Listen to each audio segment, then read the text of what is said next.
पीर और मुर्शिद मिल जाता है ते फिर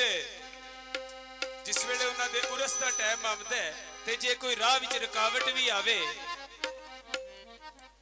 ते बंदा उस रुकावट नूं की आंदा है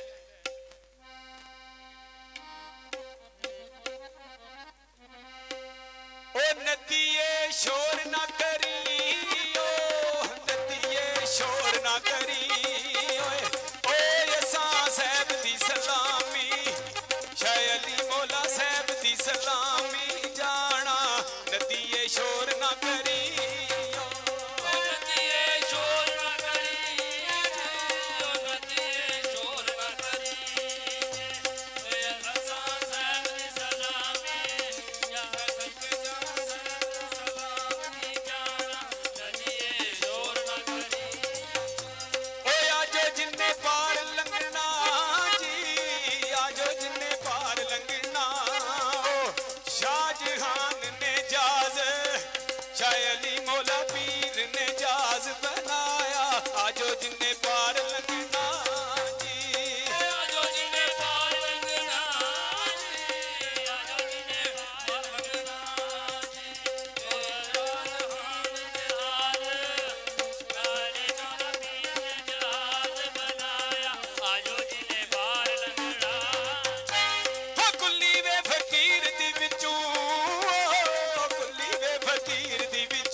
ਆਖਰ ਦੇ ਉੱਤੇ ਸਰਕਾਰ ਦਾ ਮਾਇਆ ਪੇਸ਼ ਕਰ ਰਹੇ ਹਾਂ।